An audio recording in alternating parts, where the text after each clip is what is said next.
Excuse me, I would like to buy a fish license, please.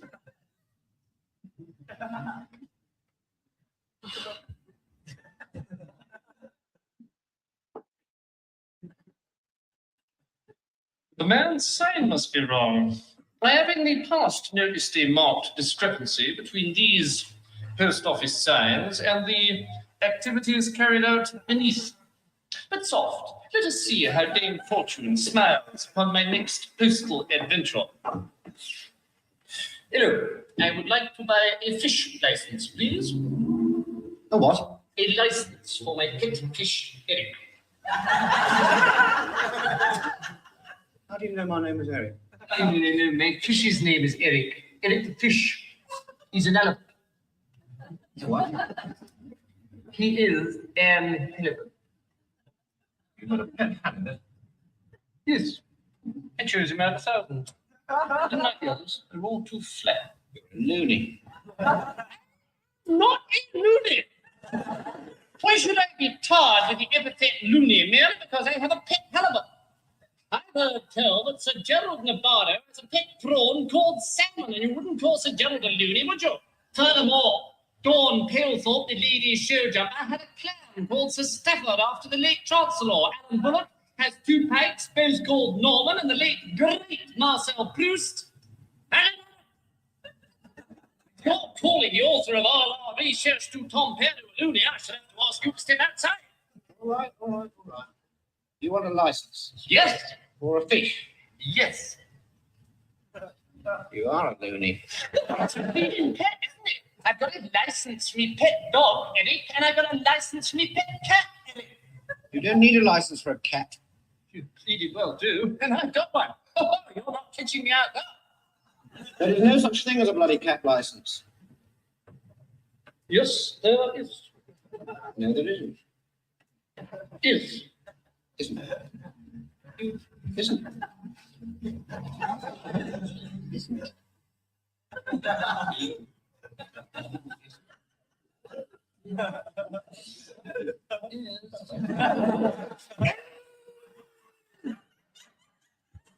What's it? That is a dog license. The word dog crossed out, the word cat written in cat. So I didn't have a proper form. The man in the cat detective van. Loony detective van, you mean? It's people like you what causes unrest. All right, what cat detective van? The cat detective van, the Ministry of Housing. Housing? It's spelt that way on the van. I'm very observant. I've never seen so many aerials in my life. The man told me their equipment could pinpoint a pair at 400 yards. Eric, being such a happy cat, was a piece of cake. How much did this cost?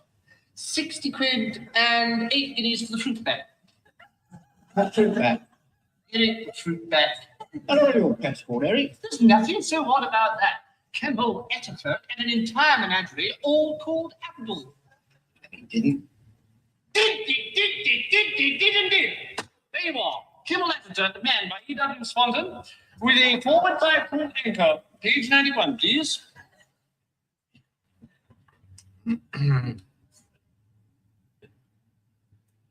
I owe you an apology, sir. Spoken like a gentleman. Now, you going to give me this fish license? I promise you there is no such thing. You don't need one. Then I would like a statement to that effect, signed by the Lord Mayor.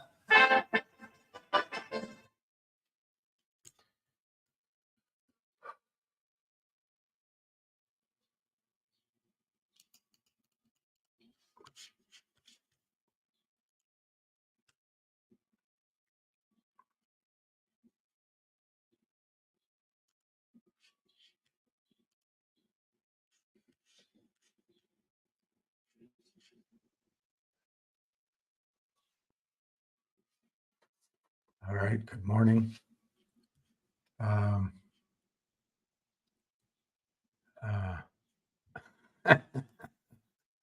Spoken like a gentleman, sir. Now are you going to give me a fish license?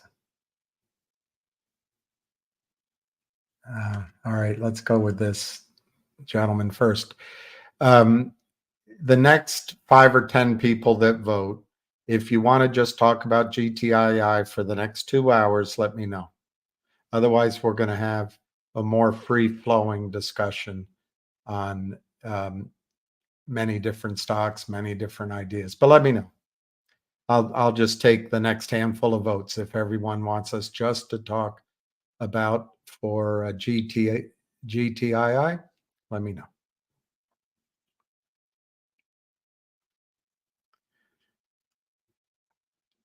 Okay. 1 vote for sanity.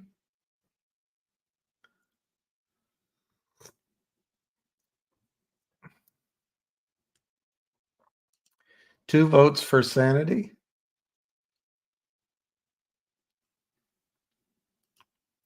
3 votes for sanity. 4 votes for sanity. 5 votes for sanity. 8 votes for sanity. 9 votes for sanity. And all right, so there's 1 vote for only GTII, and I count 9 or 10 for talking about whatever comes up. So that reminds me of a bad joke that I'll keep to myself. And Spock says, don't talk about it at all. All right. So we made our decision, and Mr. Yo Gimme survives for another day. You want to talk about MMTLP? Okay, we'll do it all.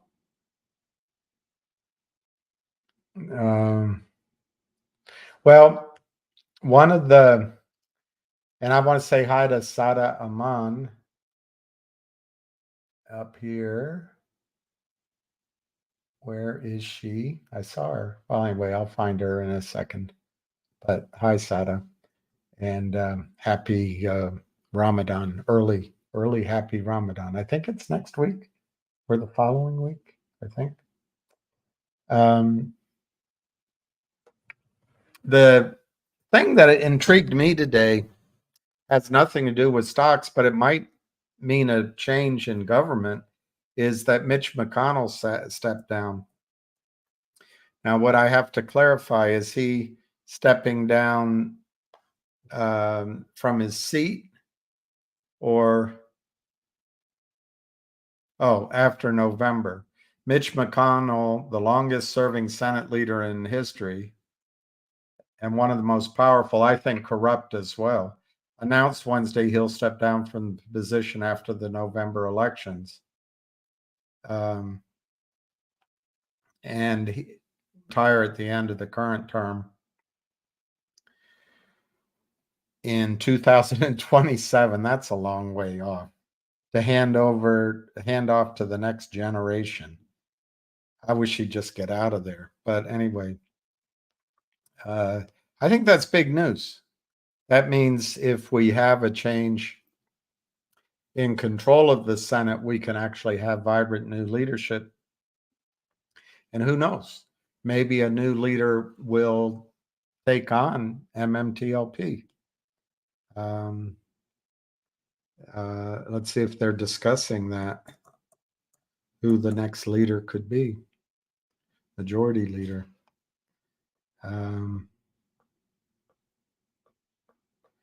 Trump's posting 100 million bond.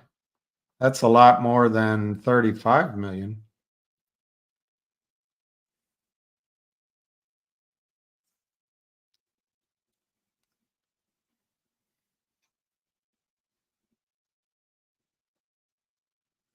New York is really screwing itself up. I wouldn't invest there, but hey.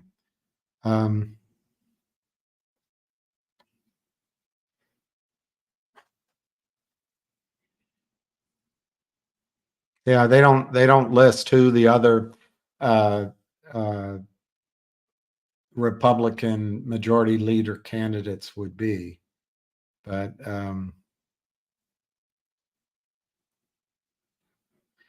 This is interesting. We might have to start boiling our water in the United States, not for bugs, but to destroy plastics in our water. It's interesting. Nanoplastics. All right, let's talk about.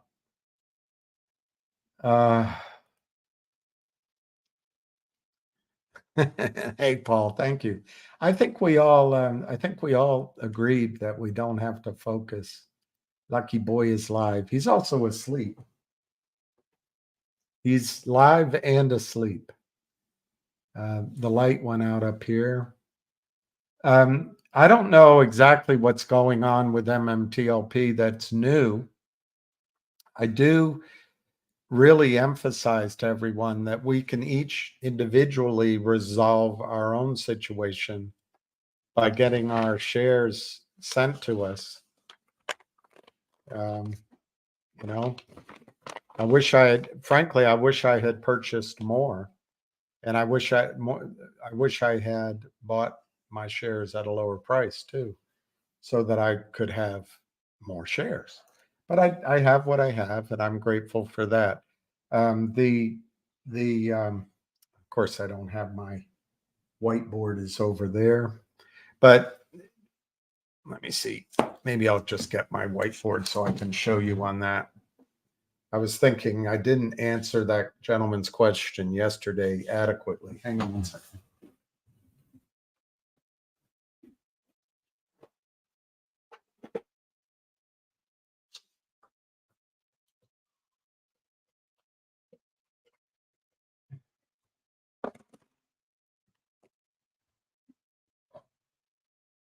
He's a pet halibut.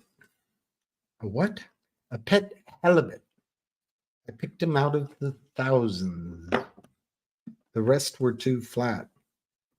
So what I should have done either yesterday or the other day, I want to just show you on MMTLP just the most conservative, the worst case potential value.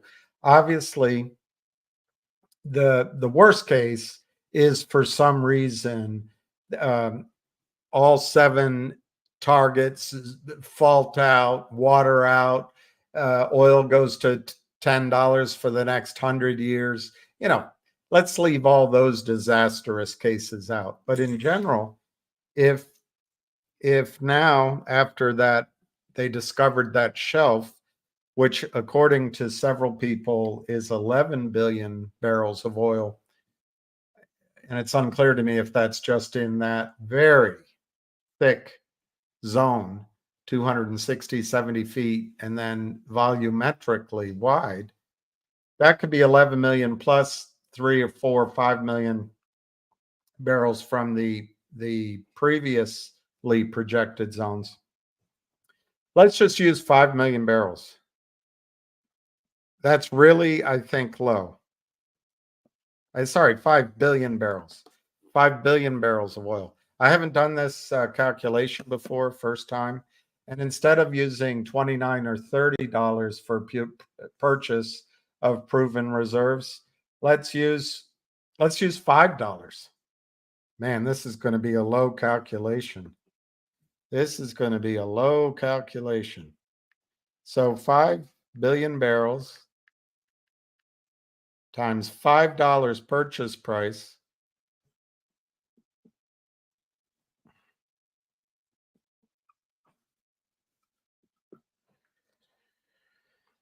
is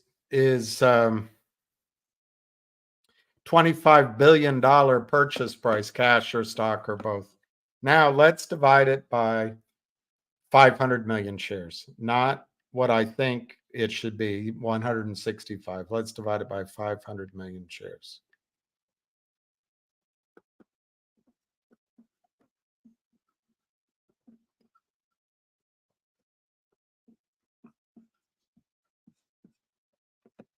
I mean, this is just as negative and as conservative and wrong as you can be.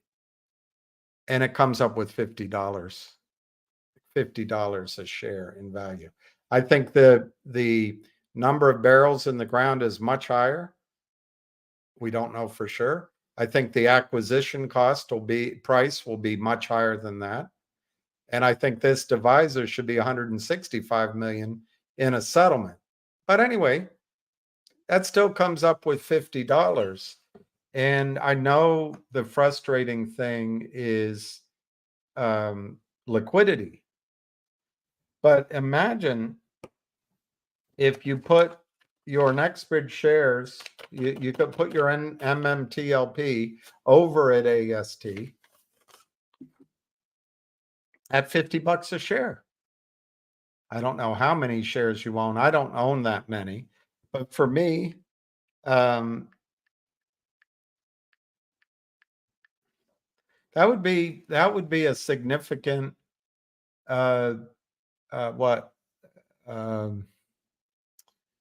I don't know what to call it, because it's not really it's not like owning a CD or owning having money in the bank, but it's a significant chunk of money that would be there sometime in the next handful of years at the latest, I think. So my point is,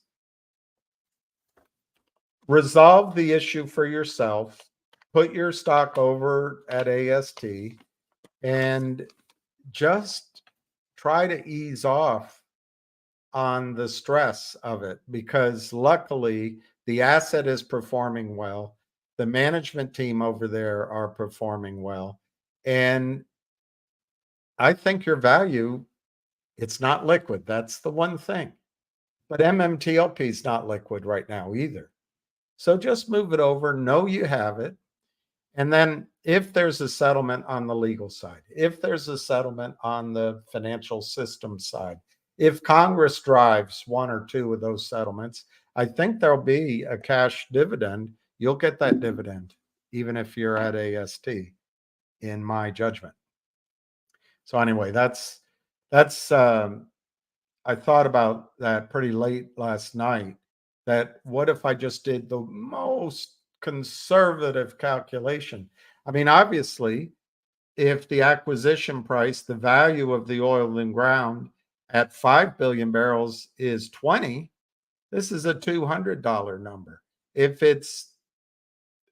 the number of barrels in the ground is 10 billion, not 5, it's a $400 number.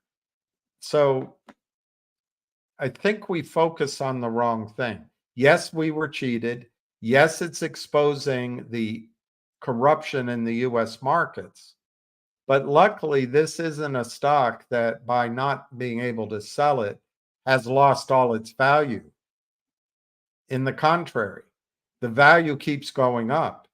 The reward at settlement and the reward at sale, and probably dividend, a cash distribution in addition to it, those values keep going up. So I just, it's one of those things. It's like my government professor used to say, stop worrying about the national debt. We owe it to ourselves. Well, now I'm worried because we owe so much. But back, when it was less than $1 billion. Call from 17039344840. Right, yeah, all right. All right. Sorry about the noise. All right, let's see. All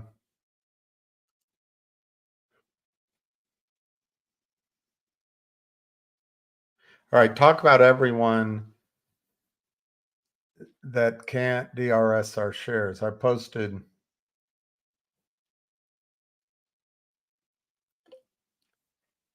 I'm not sure what I'm supposed to say there. To talk about everyone not in the United States who can DRS our shares.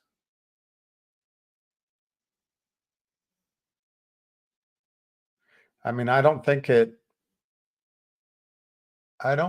should matter where you live if you get your shares in your name, but posted.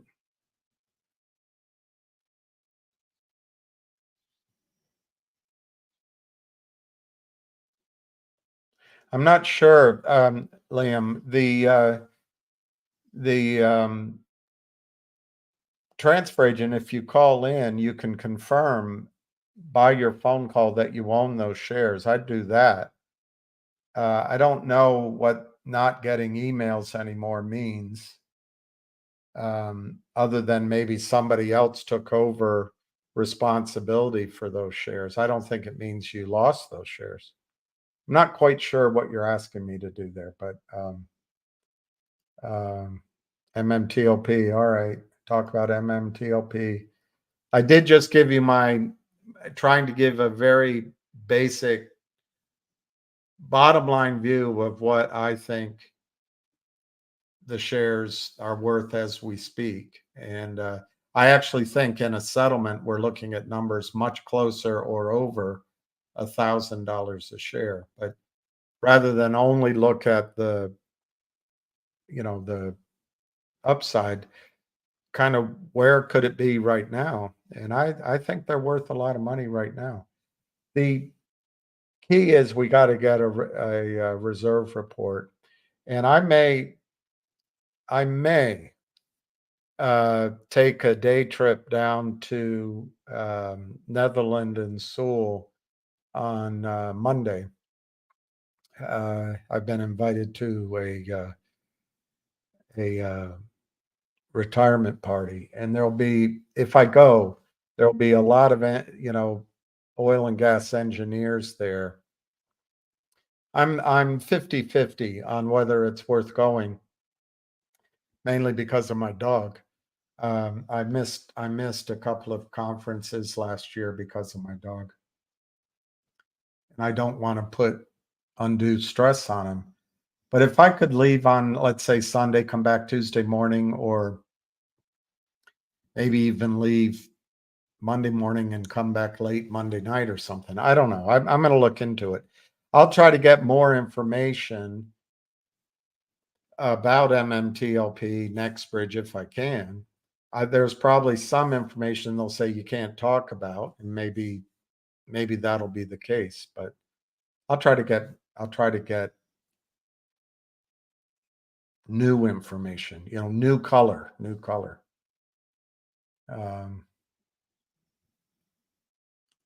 All right, so Yo Gimme that's his view, and I don't agree with it.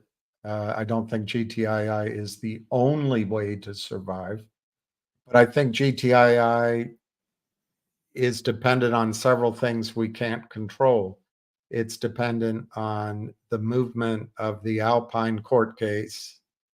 It's dependent on FBI progress, both against Westpac Securities, not against Westpac Securities, against one of their clients, and against whatever fraudsters the FBI is after. I'm not sure. And then it's also the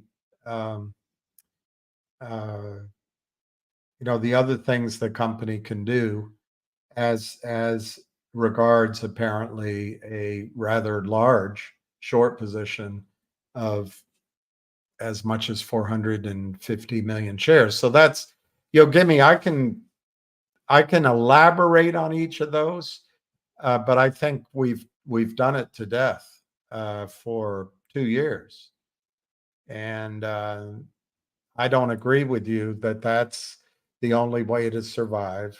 And I don't mind trying to be a leader, but Gimme, you can be a leader too. You can step up.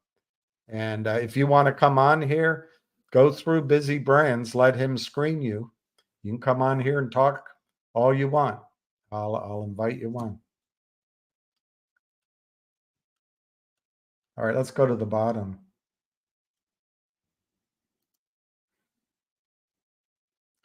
I don't want to talk about MMTLP. I want to talk about ZJYL. You and him got us into it, and coincidentally, he hasn't been here in a long time. He's been silent. Well, that's not true, Moo. I'll give you a mulligan. I'm sure you're an honest, compassionate person. But if you were here yesterday and listened through the 4 hours instead of being lazy, you would have heard him. And he was here in full force, full glory, and he talked about ZJYL. So Moo, you're out of line. I know you don't mean to be.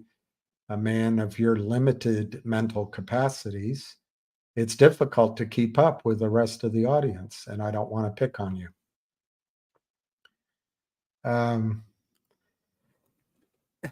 I have a love-hate relationship with Bitcoin. When I was in London years ago, I was there for an extended stay, and I used to listen to Max Kaiser before he married. Darn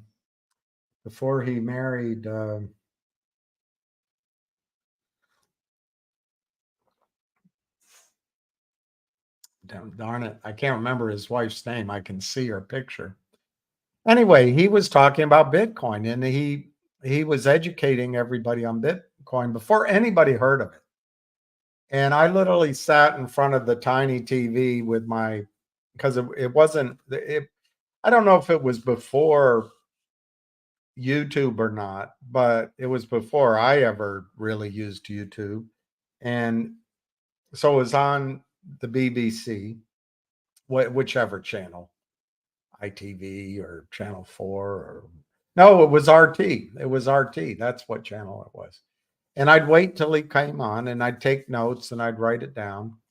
And I looked it up. I remembered it as such, and I looked it up. Bitcoin was under $1. It's under $1. After weeks of studying it and talking to people about it, I couldn't find anybody that had ever heard of Bitcoin. And I couldn't get anyone to explain to me what a hard wallet was. And so I made the decision to buy almost $200,000 worth of silver and $75,000 worth of a silver stock. And I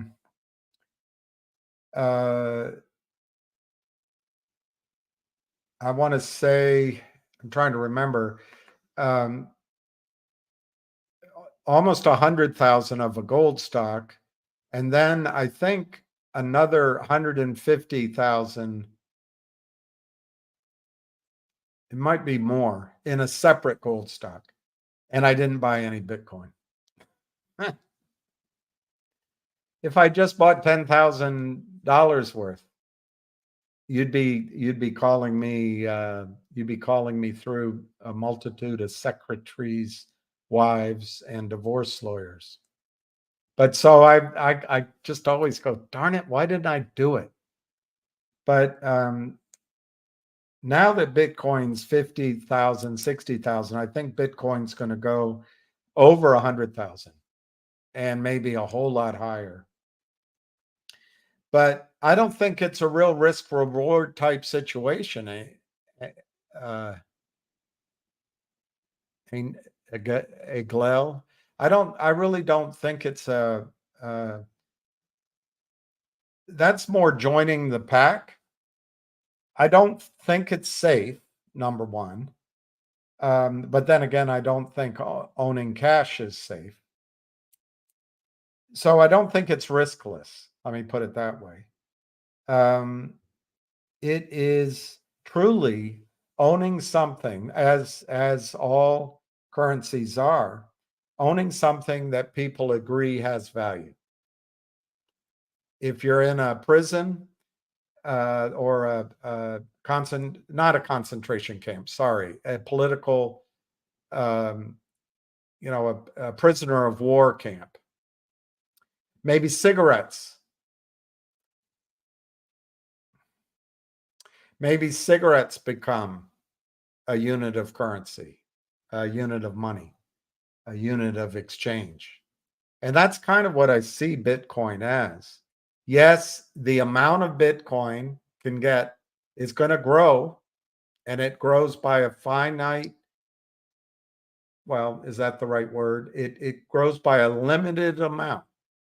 And they're going to and it's going to get scarcer and scarcer. But there's no limit to other digital coins. There's no limit to scams. And they'll say, oh, no, this is blockchain. There's no scams. Well, Explain that to Sam Blankman Freud's clients. And then you can have government edicts. You can have taxes. There's a trend that I think is going to gain steam to remove anonymity from the internet, and it could happen with digital coins. And finally, and I know the answer. We know the computers are underground. It can't happen. But if we have an EMP event or a solar flare event or Betelgeuse juice, however you say it, explodes, maybe our electronic systems go down worldwide, and then you don't even have a record of it anymore. I don't think it's riskless. Having said that, I do believe Bitcoin's going to go to $100,000 a coin, $150,000 a coin, $200,000 a coin. And it's for your generation. It's wonderful to have that on the phone or on your iPad or computer. And it becomes a measure of wealth. It's accepted worldwide. So it's a hedge against the dollar. And, there's a good argument for it. But I don't see you buy something worth $50,000 and let's say it goes to $5 million a coin. That's 10 times your money. Maybe. I think there's much better investments out there. For example, gold, which Bitcoin competes with. Gold right now is $2,000. I think in any new financial system, in any new valuation of gold, it goes to 10,000. That's 5x. But it also could go to 40,000 if you believe people, as I mentioned his name before, Dr. Stephen Lieb, I think, is the gentleman that used that target. But people's targets are all different on gold. But gold is a hedge against a decline in the dollar. Gold, unfortunately, can also be traded electronically and in paper form. Those are ultimately, I think, are going to prove very squishy. They're not going to be things you can stand on when the financial system is under duress. Physical gold, you can. And now the one that I think is far better than Bitcoin. Everybody talks about Bitcoin. Everybody knows about Bitcoin. Bitcoin is on the tip of everyone's tongue. No one talks about silver. No one talks about silver.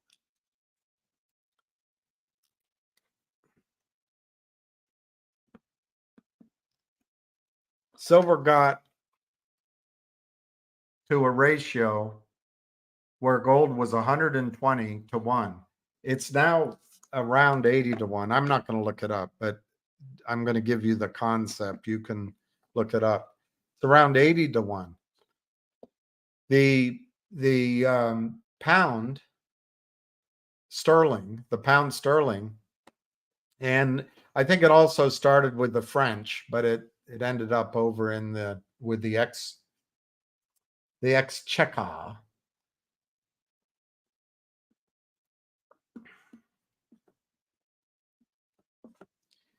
I think they set for their currency a ratio of 15.5 to 1. 15.5 to 1.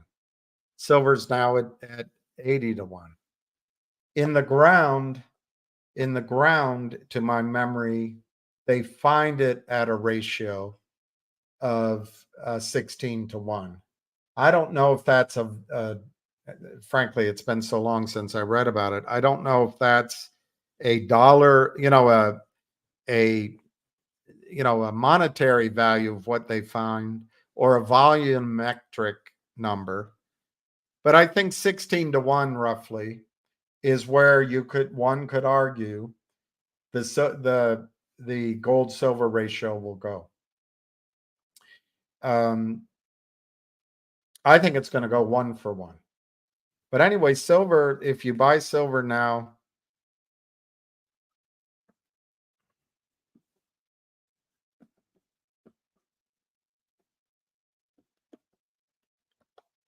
if you buy silver now at $30 or Bitcoin at 50,000, and and everything goes badly for the dollar and inflation and everything over the next 2 years, 3 years, I don't know the exact time frame. Bitcoin could go to 150,000. That's huge. That's fantastic. Better than a bank account, better than the value of the dollar potentially, and it probably more than keeps up with inflation. If it triples in 3 years, it's done a pretty good job. That's Bitcoin. But what could happen to silver? I'm not, predictions are impossible to make promises on. But if gold were to go to 10,000 and silver went to 16 to 1, so you take 10,000, divide it by 16.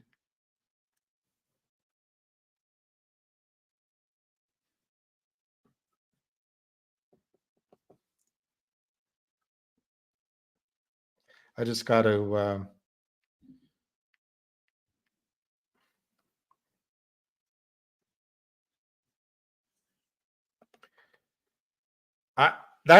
this is what I think.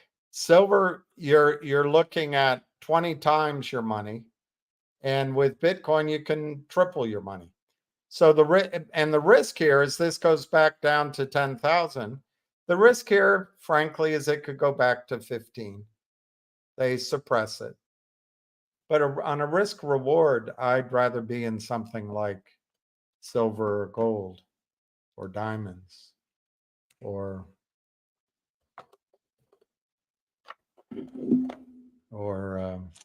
coffee beans. Oh, here.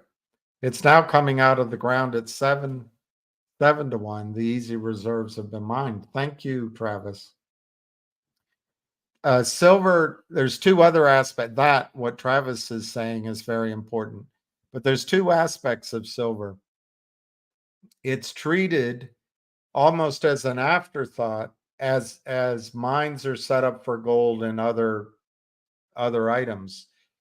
So it was viewed for a long time as, I don't want to say trash, but it was viewed as extra. It's like natural gas to oil, they flare the gas and they produce the oil. It was kind of like that. The other thing is the United States in particular had an enormous above ground silver reserve. And the markets still behave, mainly because the markets are rigged and manipulated, particularly by JP Morgan. The markets behave as if that buffer of a huge stockpile of silver still doesn't exist anymore. So those are two changes that aren't really reflected in common thinking yet. Gold has industrial and military and medical uses, but silver has enormous uses as compared to gold. Gold, people put it in a cube and look at it. Silver has medical uses. It's in our electronics and computers, cars, missiles, crappy little toys, and people throw it away. If you have it in your phone and you chuck your phone, nobody goes in and gets that silver out of that phone. So that's something about silver. There are uses for it. And on a more macro level, people in India, China, they're encouraged to buy gold. Do you know? And I'm sure you do know that. Travis knows it. That they have uh, what do you call them? You know, cigarette machines. What are those things called? Jukeboxes for cigarettes. Cigarette machines in China and Japan where you can buy anything. You can buy a movie. You can buy food. You can buy. I don't know. I'm sure you can buy a pair of panties or something.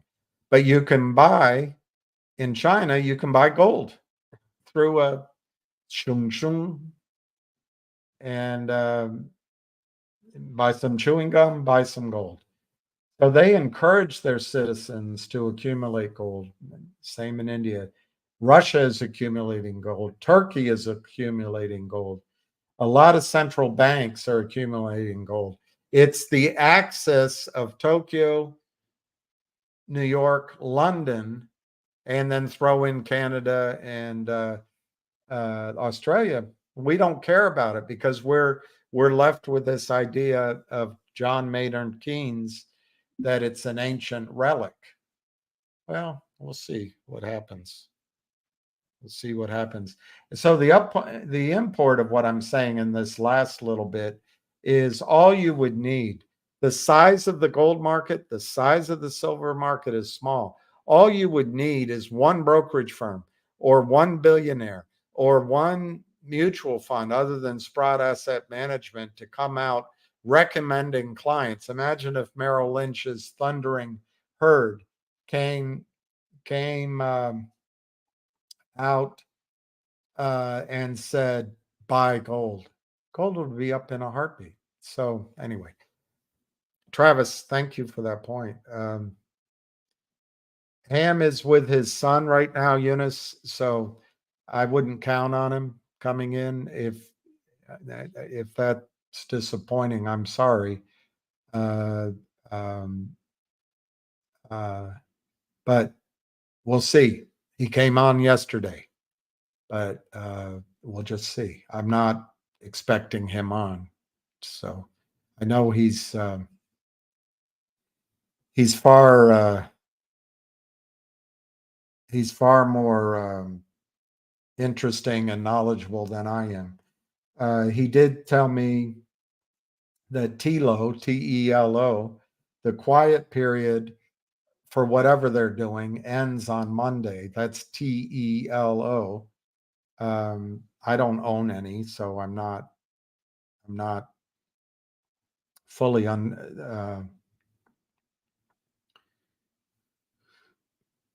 but that stock's 869, and remember, one guy owns the whole thing. The quiet period ends on Monday. I think in the case of Finger, time has gone by, but the same number of things we talk about every day, all day are still there. And time going by doesn't change that. To me, it just makes news more likely tomorrow, And then what's the other one he mentioned to me? There's another stock that Nancy Pelosi bought. It was down, and then she bought it, and now it's up.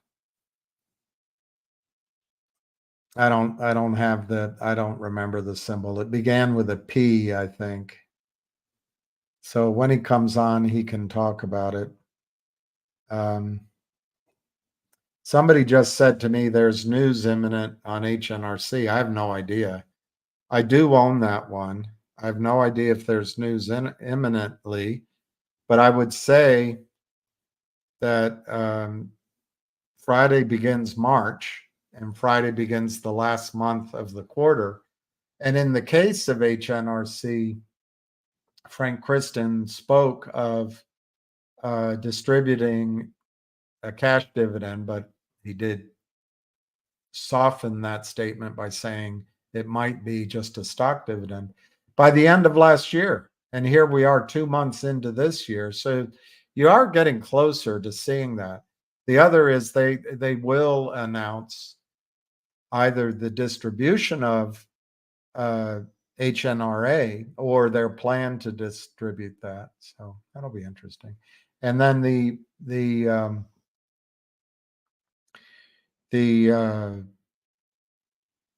other thing I would expect, in my experience of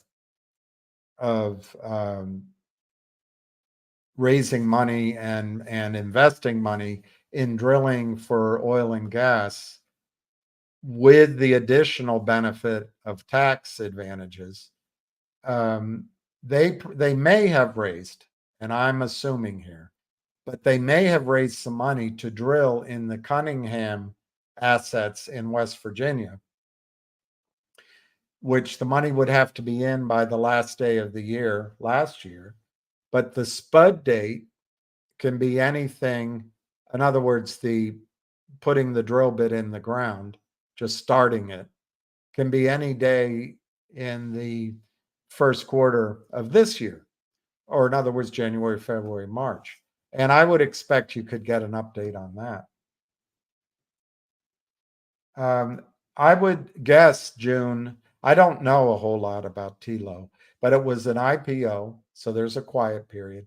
My guess is they'll be able to announce news. TLO would be able to announce news. I really think it's a stretch of the imagination to believe a company goes public, one insider buys the entire float, and the news is going to be bad. I bet the news is going to be good. What could it do to the stock? I think it could make it go up. I would do both, I think. Right now, I think HNRC is so cheap that I would buy HNRC. But here's the risk in HNRC. The risk in HNRC is that he did a deal with a toxic, dilutive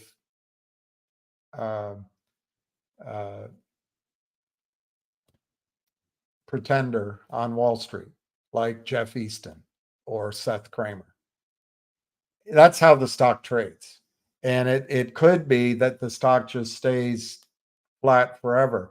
But the reason to me that it still makes sense, if that's the case, and I have found, other than the price action, I have found no evidence in filings that that's the case. They said they entered into an engagement for $10 million last year, beginning of the year. And what I think happens, and CEOs don't realize it, as soon as they shake hands, Jeff Easton's clients start, and he's not involved in this stock, but Jeff Easton's clients start selling stock that doesn't exist, driving it down. And then when the deal changes hands, they just give the company their own money at a reduced value of the stock. And the criminals have stripped all of the upside up front because they exist. Because that PRICK Jeff Easton deserves to live a better life than you, because he knows how to lie and steal. So anyway, that's the risk in it. But Cliff, I think the cash dividend, which is what I think it will be, is going to be bigger than the share price is right now. So what do you care if you get that dividend? That's how I see it. On HNRA, I think HNRA is a brilliant stock to buy. It's $2. The asset is worth over 400 million now. It's proven. Their production can grow 3 times over the next 2 or 3, 4 years. And unfortunately, the same kind of criminals that destroyed the value and stripped out 100 million, 200 million out of CAUD at Aubrey Advisors, the same kind of criminals over there, they saw my judgment. You can, I'm sure they're great people. I'm sure their wives love them, their kids love them, and I'm sure whoever they give charity to love them too. But when HNRA was de-SPACed, a horrible word, it went from $12 to under $2. And the asset is the same. The oil in the ground has been there since the dinosaurs. Hasn't changed. Hasn't changed. But these arrogant, self-serving, narcissistic, psychopath financiers feel like they deserve all of that profit, so they take it out of the market. I don't have the chart here, but they just took it right down. And then they came to the CEO of HNRA. They had him agree to sell 18 million shares to the criminals. So they locked in all that profit and la-di-da. But the good news is, Cliff, when I did my analysis of HNRA, I was sitting over there. It came out to $58 a share in value before the financing. Now it comes out to $15 a share. So you're paying $2. The criminals took that extra because why? They deserve it. They've got the young secretary as a wife. They've got kids. They're good fathers. They donate to temple or donate to the church or give to the local hospital. They are good with animals. And gosh darn it, they love the planet and they take care of the future for our children. But they just strip all that profit out right up front. Someday we're going to recognize that that's not the way to run what could be the greatest economic engine in the world. Has been before, can be again. But so what I would do is buy both, Cliff, because I think HNRA, once this financing is done, will go to $10, $12, $15, and it's as safe a stock as you want to own. I think HNRA is an excellent. Well, these are all in the speculative area. I guess we have to admit that, but it's as safe a speculative stock you can own. I think HNRC, the NAV of that is over $2. I like them both, but they're both being crushed.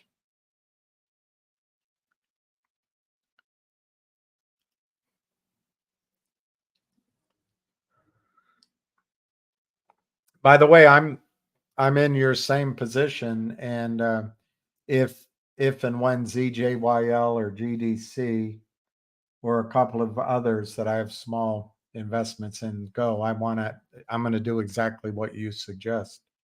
At some point, I think HNRA will be a $10 stock. They are all going to hell. They are all going to hell. It's frustrating. It's frustrating.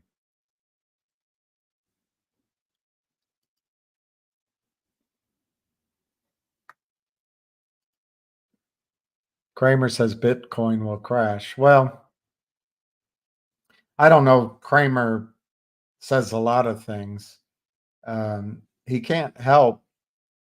I think he's a manipulative, greedy trader who used any trick to make money. But when he's talking or writing a book, he can't help, if you read it, tell the truth. And the one thing about Bitcoin is, like any mania, and it may not be a mania, maybe this is different, but they get all the masses in, as a roommate used to tell me, the masses are asses. And it's like a stock pool. It's like a Joe Kennedy stock pool. Everybody runs up. The people that originally got in sell out.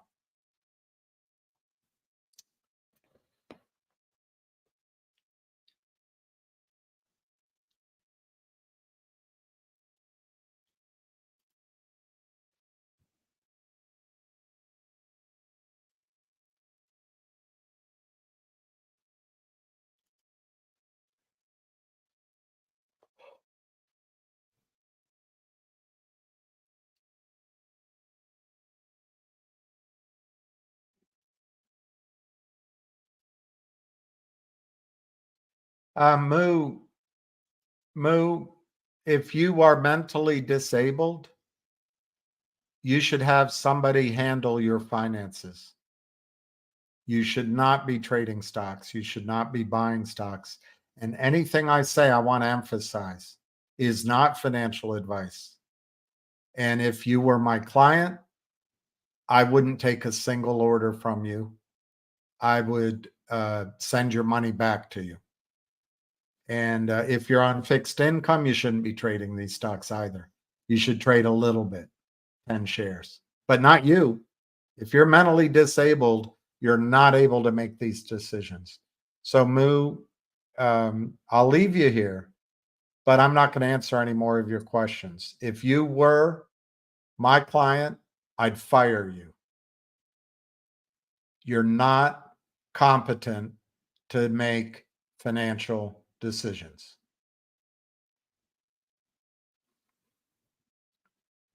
And if you're not competent to understand what I just said, I hope somebody in your life takes charge of the big decisions in your life.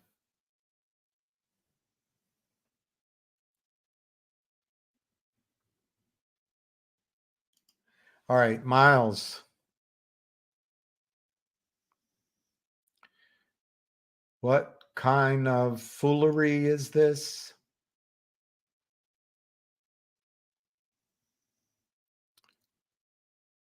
Well, Moo, I'm not going to answer any more of your questions. I don't think you should be. You're mentally disabled by your own admission. You should not own ZJYL. One thing I notice is March hasn't even begun.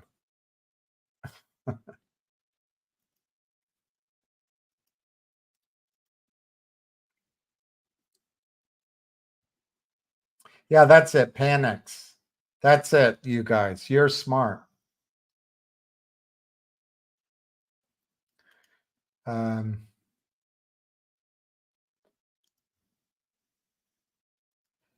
I think I've got to do videos on this. I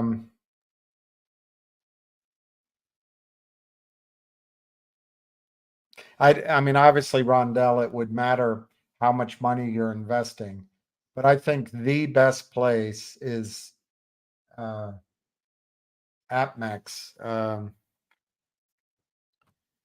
Let me see if I can.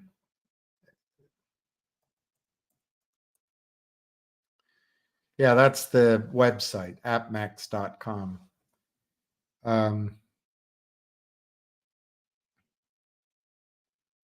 That's the best place. They do the most. But there's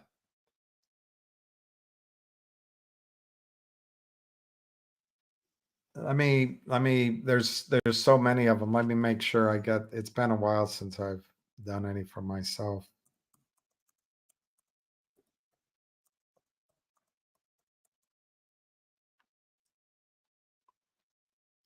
Yeah. Goldsilver.com. I would almost start there first. It's slightly more expensive and a much narrower choice of product, but I really trust Mike Mahoney, and he will educate you. And I can't give tax advice because I'm not an accountant, but years ago, I don't know if it's changed, but years ago, if you were to purchase US coins, US silver, US gold, he doesn't file a what's it called, a 1099 when you sell, or he didn't before. I don't know what he does now, in fairness, because those are US currency. Those are US currency. And that's one little thing that he does that might be valuable. And I don't know how to judge it. You'll have to talk to an accountant.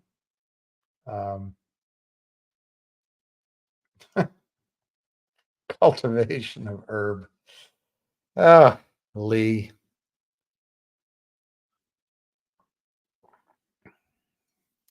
I'm not a herb guy, but I've had a lot of friends and roommates that are, and girlfriend that did. It always bugged me, but I don't judge it. It does make people like Willie Nelson, I guess Paul McCartney, you. It rounds out the hard edges. And who am I supposed to be to judge? I mean, I certainly had my fair share of drink. So.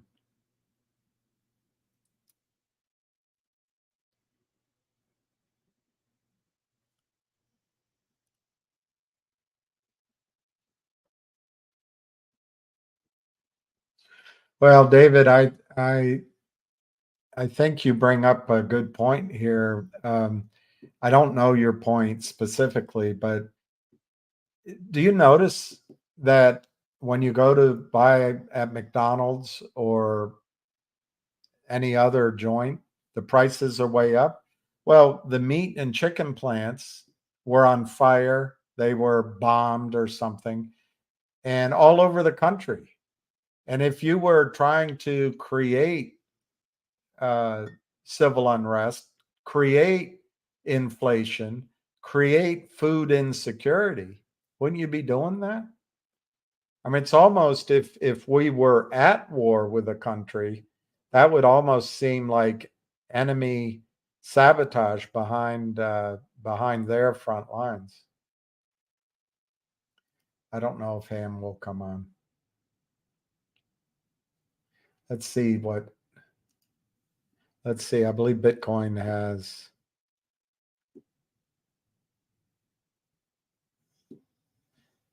Yeah, Jamie Dimon is selling because the banks are in trouble. The banks, JP Morgan won't go out of business, I don't think. But the multiples on these banks, you couldn't have more things in their favor. Everything's in their favor. And now interest rates are going back up. People say they're going to go down. I don't know. I don't know about that.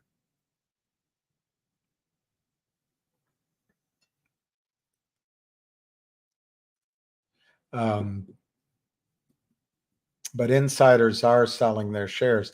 I do think the market's going to go higher, but at any time, that can change. But I think the movement of the market is higher, partly because it's manipulated, partly as they go through certain price levels.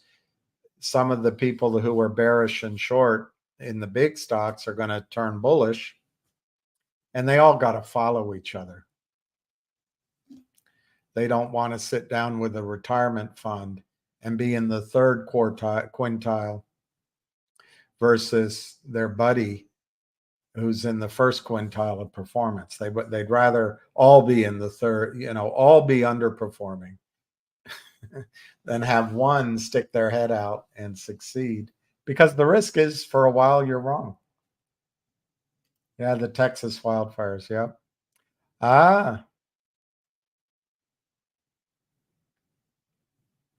I didn't know it was near a nuclear plant.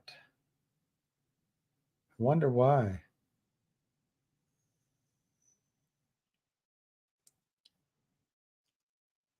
I agree, Lee. I'm not a diamond hands guy, particularly if, I mean, the problem is I'm no good at selling. When GTII went to 897 over a year ago, I thought for sure we're in the middle of a squeeze. In retrospect, it's so obvious. You got to play against the crowd, but that's in retrospect. I really believe if we had hung tight, Lee, hung together, that stock could have been $100 in a heartbeat. Yeah, the tulips. Yeah, I'm tired by it all. I'm just worn out. And Lee, Lee's got good advice. Once, if one of these works, I wouldn't do what you want to do, but I wouldn't put it all in the next idea. Maybe just establish several, and then it's like planning, in Lee's case, planting herb and waiting for it to grow. And when it blossoms, you harvest it. Hey, Heidi ho.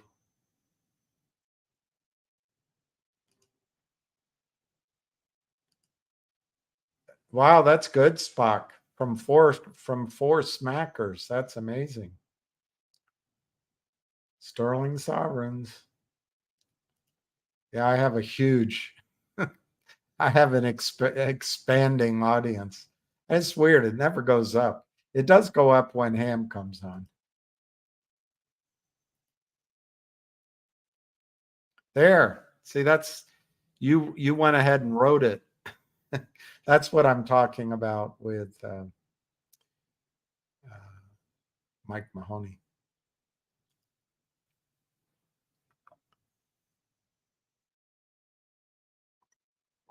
Yep. Now, this idea of the United States dollar losing reserve currency status, don't count on it happening necessarily right now. It could, and everybody's against it. Everybody's against us. But I do not believe that the United States banking system will allow it to happen without going to war first. And that means, it's a stretch. You have to remember, but Hugo Chavez wanted his gold back in Venezuela. They shipped it to him. He died shortly thereafter. And now Venezuela has sold all of its gold reserves into the markets. Muammar Gaddafi wanted to start a pan Africa, Northern Africa anyway, Arab gold-based currency. One of our greatest political leaders who never had a chance to be president because she was cheated. When she was Secretary of State, she said, "We came, we saw, he died."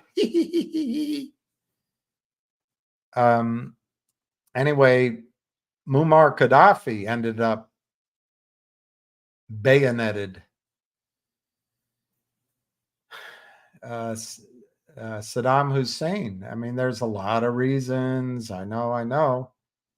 But Saddam Hussein wanted to sell oil in gold and others, and it's happening now. But look where he ended up. And then I would just submit to you one of the strongest and steadiest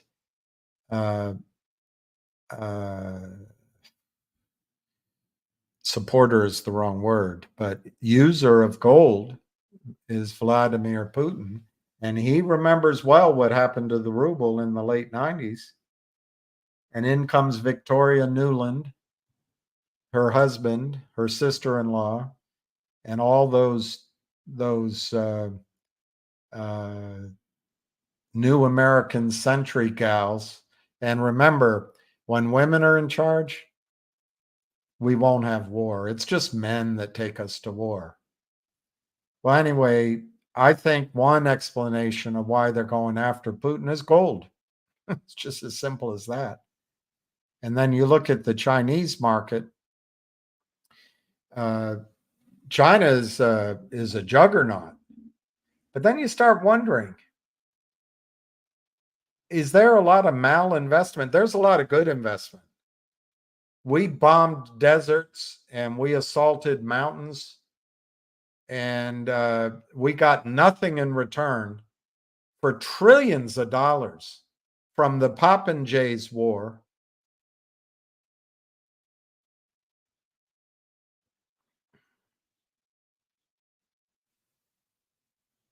I forget the sign he had on the back of the aircraft carrier. Mission accomplished. What a puny president that was. But he got us into these wars after massively cutting taxes, massively increasing spending. Then he got us into wars. But we didn't get anything out of it. Didn't get a thing out of it. And then folks came in, and folks did so much bombing that we ran out of bombs. Folks became the first and only president who was at war every single day of 2 terms in history. And then I guess everyone thinks the next guy, he cheated and he was a Putin puppet and we should have had Hillary. I don't know. I'll skip over the next guy. And then we have Biden. So we've spent trillions and trillions and trillions and trillions of dollars, and there's nothing to show for it. China has spent trillions. They got high-speed trains. They have power plants. They have robots. They have pristine factories. They have roads and airports, and they have initiatives in MENA, in Africa, in South America. And for all intents and purposes, their future looks absolutely bright. But they have some problems. Their population is projected to be in sharp decline. Water comes in massive spurts or not at all. They don't have particularly that many resources domestically other than rare earths. Food security is a problem, and it's a communist state. But in all of that, they built these empty cities. They got involved in U.S. markets, and there's pressure on the financial system in China. And it gets me thinking: are our bankers so clever that they're going to cause a collapse in China so we can get China's gold? So China has to sell their gold? It's possible. I don't know. But I wouldn't expect the United States to go down without a fight, and the banks to go down without a fight. Anyway, we'll see. But it's going to be volatile, and you're right to expect it to happen, and it could happen very quickly. There's no question. Copper is a great investment, and you can invest in I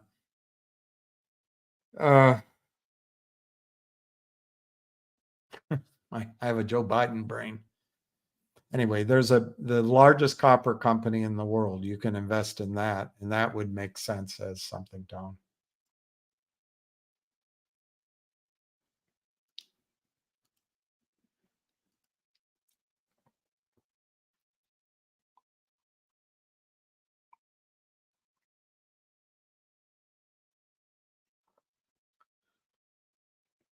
Yeah, David, I know. I feel that way too. That two aspects of what you say, I feel exactly that way.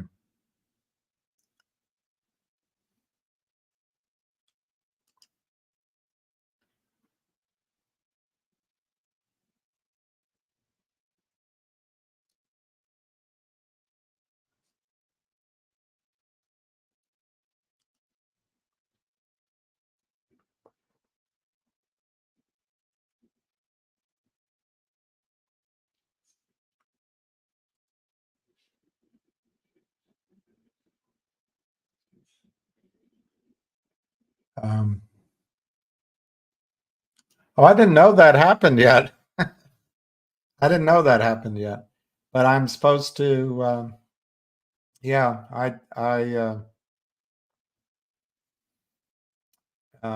that's a new venture, let's say. And I was nominated to the board, and I said sure, but I knew that was going to come at some point. I haven't followed it closely, so there's more to be revealed on that. Aaron, you're we'll see. I mean, at this point, it's a what do you call it? God, my brain. It's a nation project.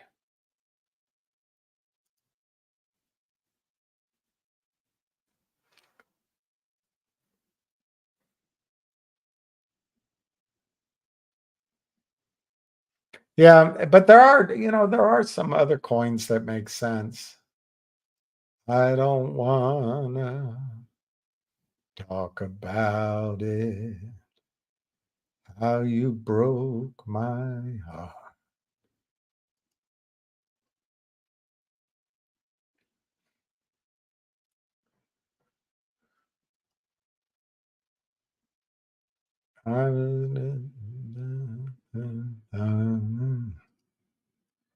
Down my heart, oh my heart. The stars in the sky, to you, they're nothing but a mirror.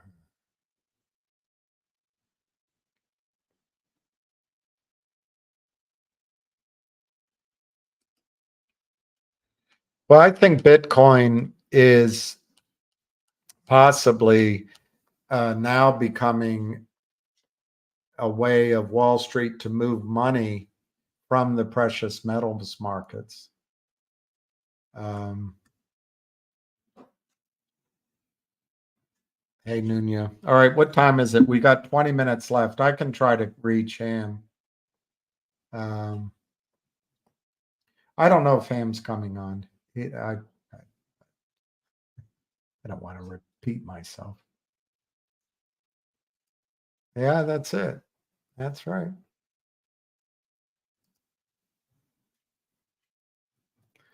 I can't give out the name online, but I did mean to go this morning, and I'm forgetting why. Oh, I know why I didn't. My walk with Lucky took over 2 hours today. I didn't get back here till after 12, and then I was on the phone, so I didn't go to FedEx. But I'll try to, Kenneth. I'll try to get everybody's name. Maybe we can talk about it over the weekend.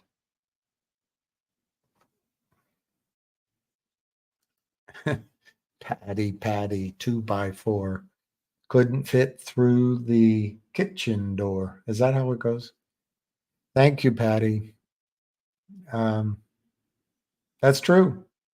I don't think anyone is enforcing it, and I don't think they're tracking it really, and I don't think it'll ever change. I don't think it'll ever change. I think there's too much money in it, and I think uh, no one cares.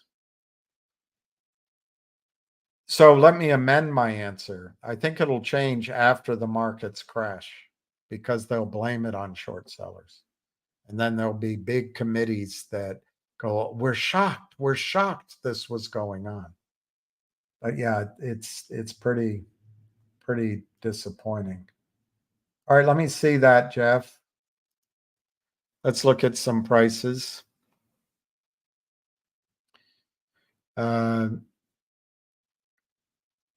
T-low hits a new low. T-low is 885. GDC is 192. ZJYL 608. Logic, it's green, but it's not much. It's 3 cents. And let me look at yours. Let me look at yours. I don't have it here. So I have to type it in. RCRT.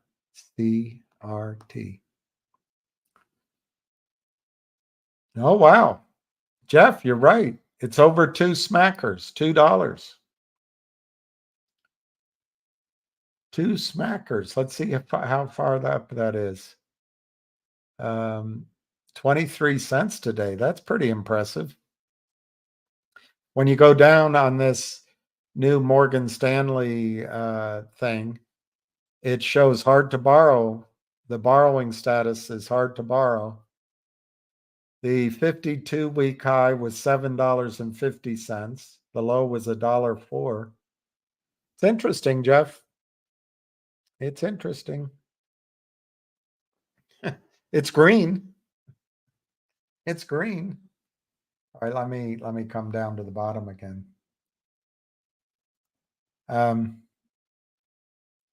Yeah, Jason Beck. My problem is that on my 2 little things here, I can't get into that email I gave you. I really need to just get. Anyway, the only thing I can think of is going to FedEx and using a brand new computer screen. And then when I sign into Gmail, I can click on that email. And so that's what I'm planning to do. Like I say, today I had promised to do it. It was raining, and I went out with all good intent. I was going to bring Lucky back and go do it. But my walk with Lucky was 2.5 hours, and it's just so slow. I love him, but man, it was slow. So, and then today I was doing several things I had to do, and I came live. So I'll try to go to FedEx. Let's see how I can do it. Anyway, I'll try to go tomorrow morning and find your email. But if I don't get there because of walking Lucky, I've got an appointment at 2:00, and then I'll come on here. Maybe it'll be Friday morning, but I'll get to it, Jason. And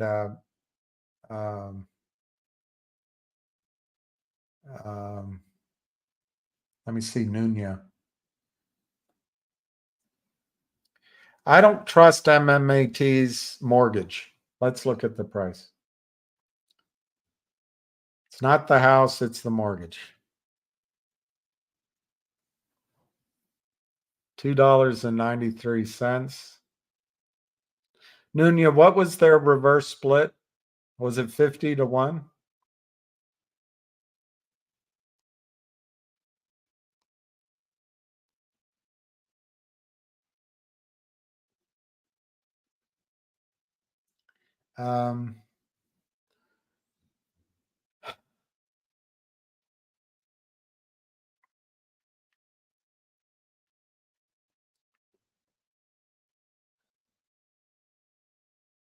If the reverse split was 50-1, it's now a 6-cent stock, which is actually better than I thought it would be. I'll try to study it, Nunya. What I'm concerned with about MMAT is its terrible financing, and I don't think the board has woken up to what they're doing. I really like the technologies at MMAT, and the one that stood out to me was this membrane they put into batteries to keep them from exploding. Seems like something we should have.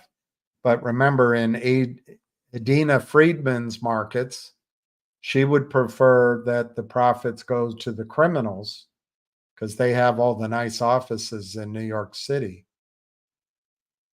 And, screw technology, screw the next generation of EV, just screw all that. So, Nunya, I'll try to tonight or tomorrow look into it.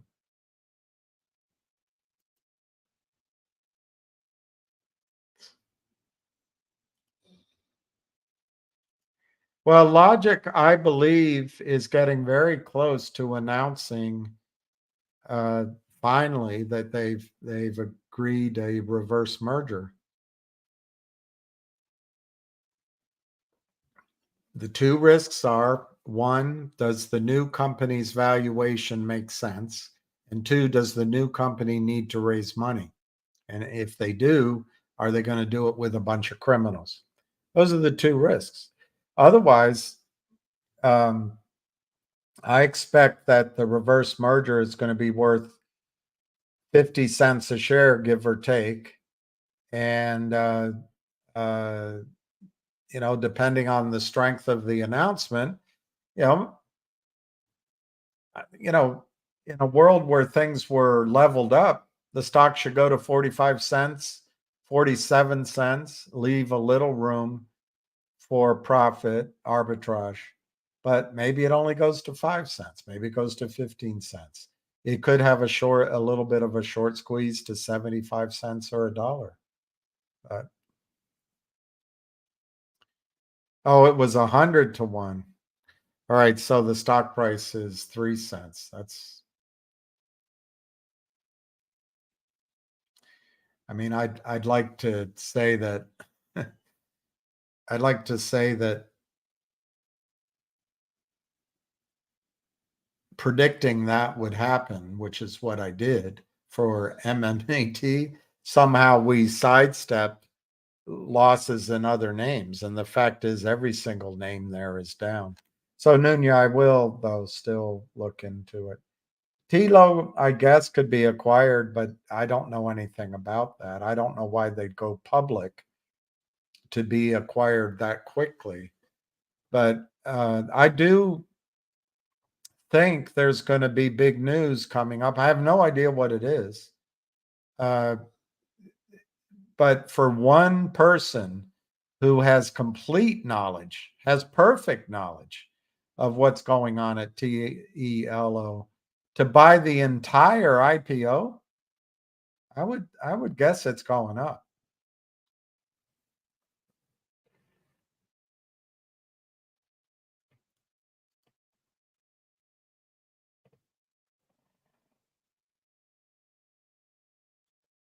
Yes, Frank, it was the best day, and I love my dog.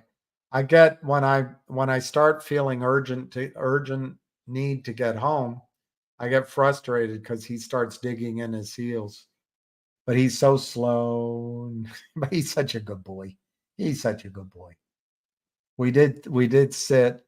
We took a break at this coffee shop where they let dogs in, and he went around saying hi to everybody, and flirting with the pretty girls. Yeah, 100 to 1. So it was 3.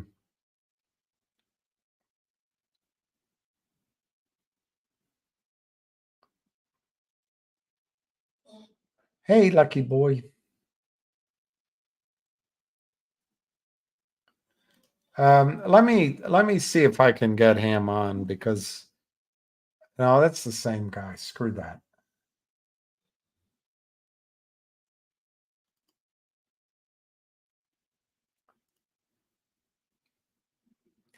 Well, there is Sada, there is talk about that. I haven't been given any information. I'd like to learn. I mean, I can call around, but I would think Junk Savvy and Richard and Anna and others are the place to get information. I'm not a big fan of class action suits in terms of trading.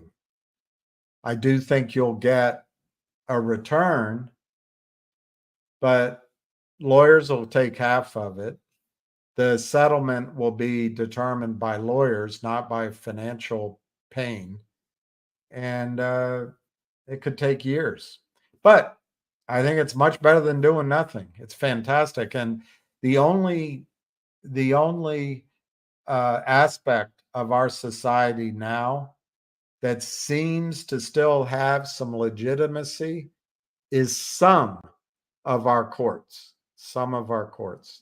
Some are off the rails.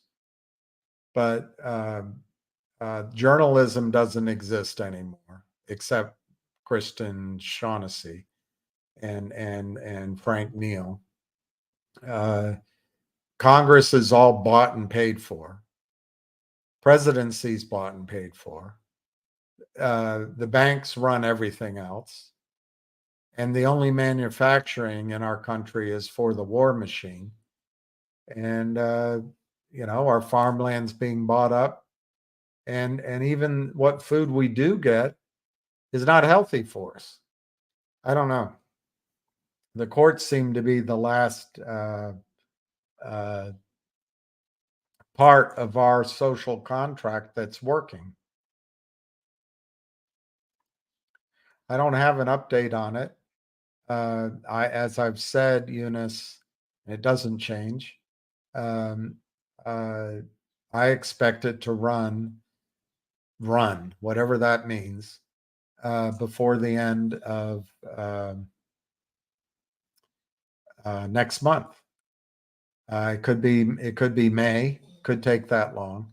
And I think that's what I projected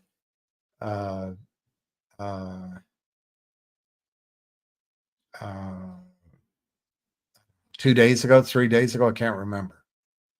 It could take a month or 2 or 3, but I, in my heart, believe that ZJYL is going to go within the fortnight. I don't have any information anybody else doesn't have. I don't talk to anybody about it other than in, standing around the water tower. But I know you're anxious for it, but I think ZJYL will move within the fortnight.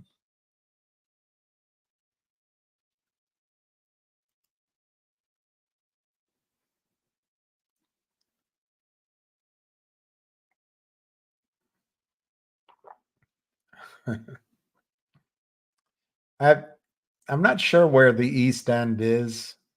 I've been there, went to parties there, but Victoria Park and oh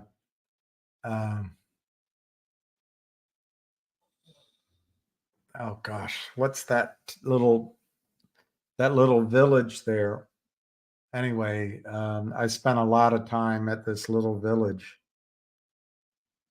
Oh gosh, I can't remember it. It's at Mile End, and then further, you have to get on a bus. God, I can't remember the name of it. It's becoming posh now, but it's because of its closeness to Canary Wharf that's making it valuable. I've heard of Monument Metals, but I don't know anything about it.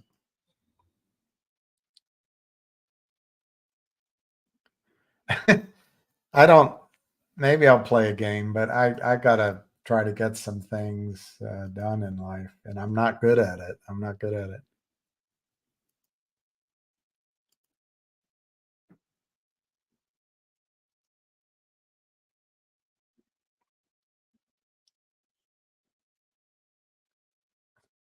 I guess you haven't been here. Um,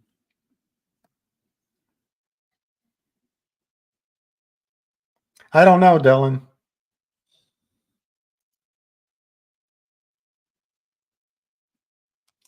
All right, let's go down here.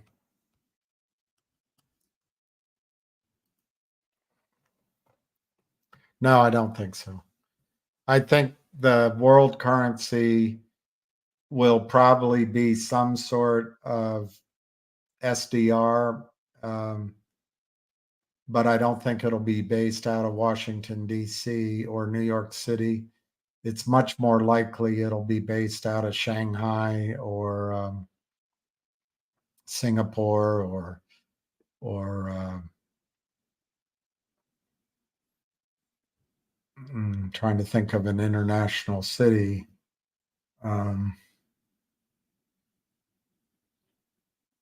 maybe I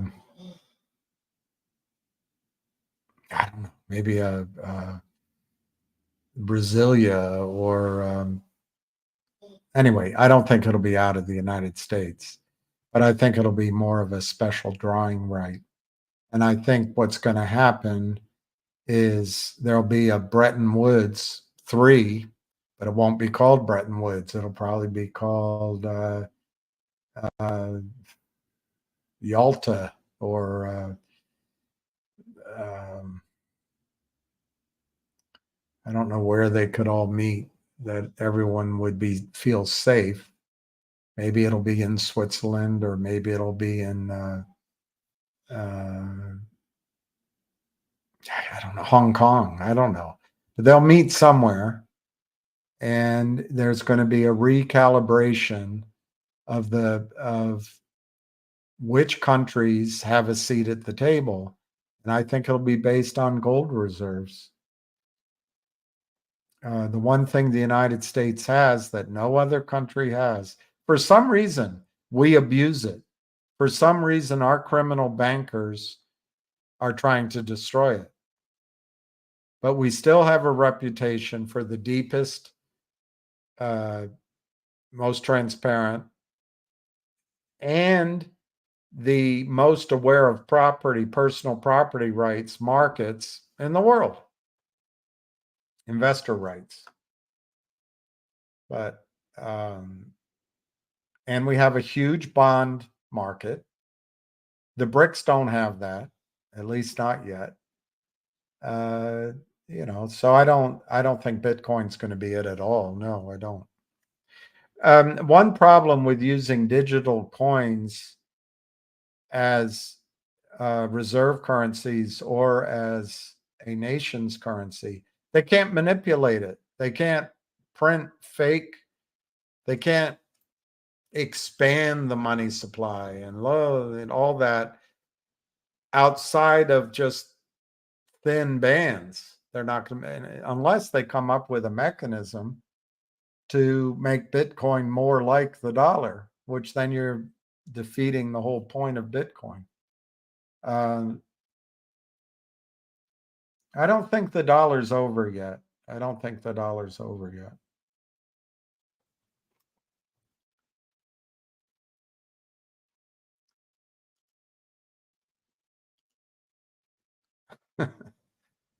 All right, Jeff. I don't.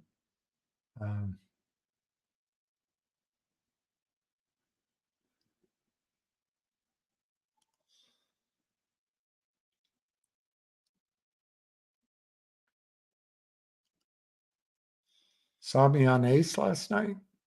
I wasn't on Ace last night. What's a fortnight? Georgia. What do you have down in Georgia?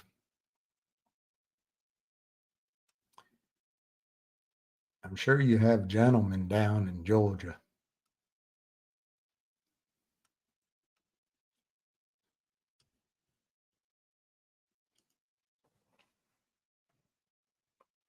I don't know MNPR.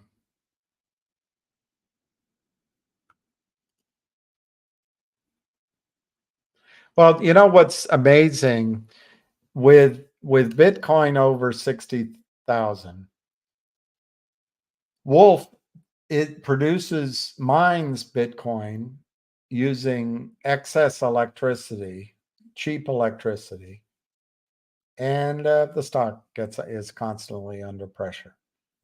I remind you, in Adina Friedman's markets, Gary Gensler's markets, Chuck E. Cheese, Cromwell, Coulson's markets, and Robert Cook's markets, they don't care.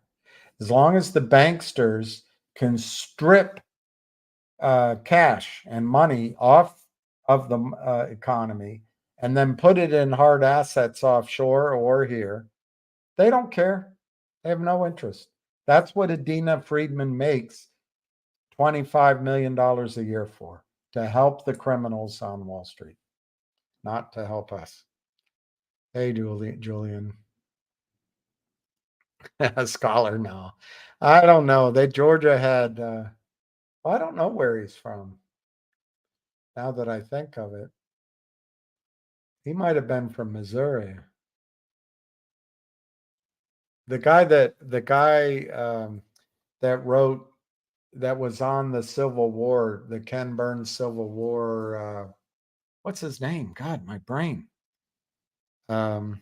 Shelby Foote. Shelby Foote. I guess he didn't come from Georgia, but he was a scholar. No, I don't invest a lot in crypto.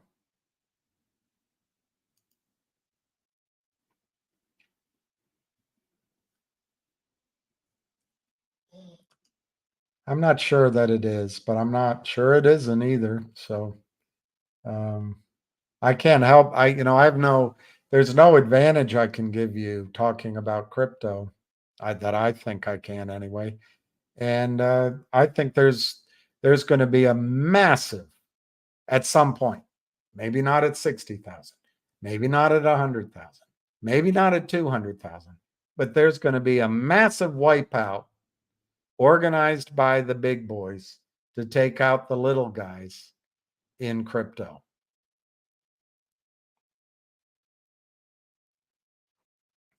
That's my opinion. All right. I'm going to see if I can get Ham on. It's 4:00. Let's look at some of the prices, and then I'm going to sign off. If Ham isn't available, MMAT is 290. So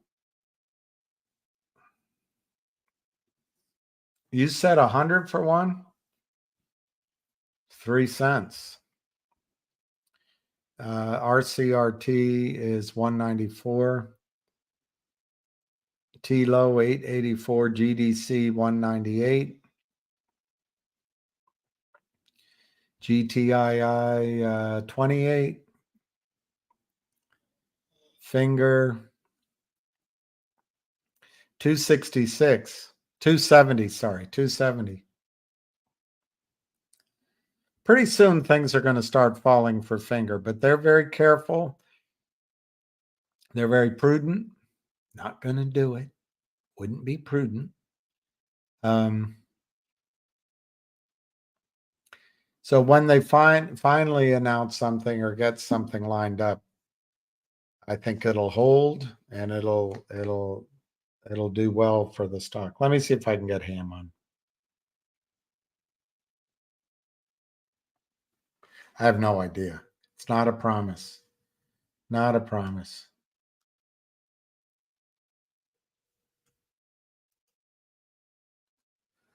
Hey, I'm about to sign off. Do you want to talk to anybody or do you care? If you want to answer me some questions, I'm driving, but go ahead. All right, hang on. I just got to make sure the speaker's on. Of course it's not. I had it. Hang on.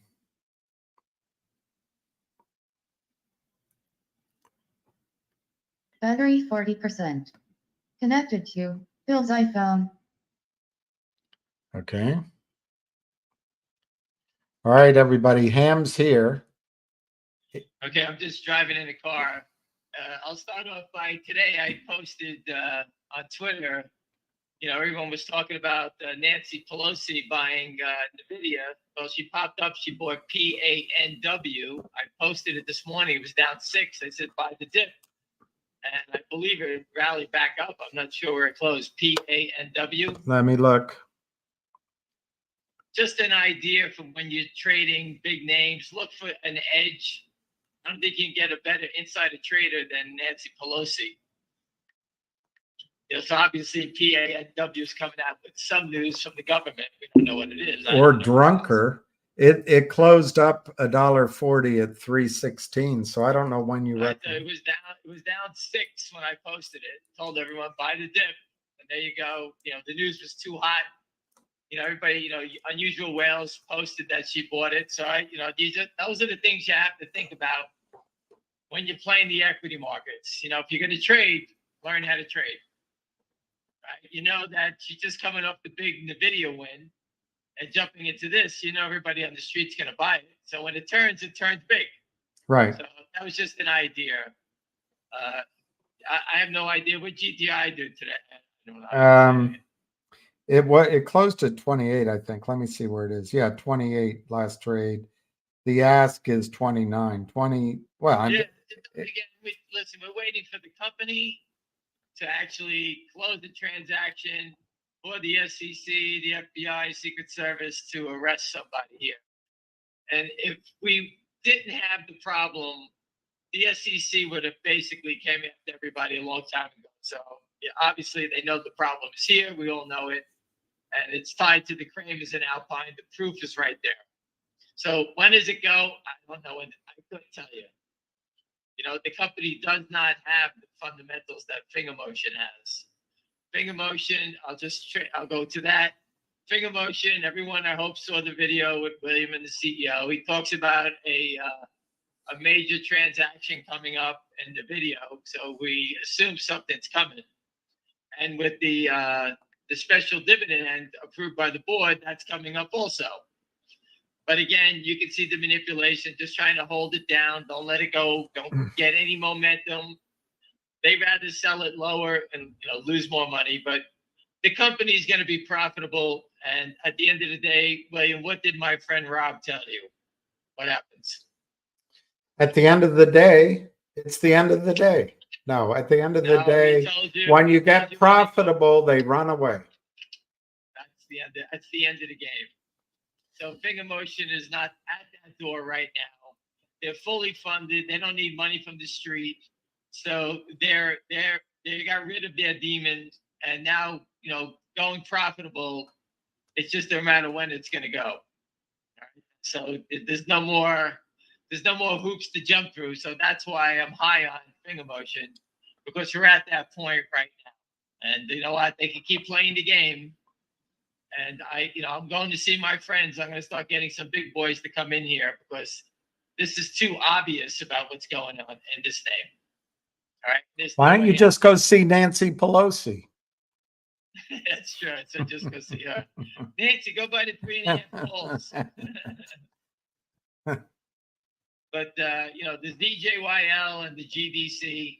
I told you one of my top guys owns the stock, both of those names, not selling, not even worried about it. So again, I told you, I have my family in at $3.80 at GDC. I do not own CJYL. And I bought some of that TELO. The quiet period ends on Monday. That's the stock with the one gentleman owns the whole float.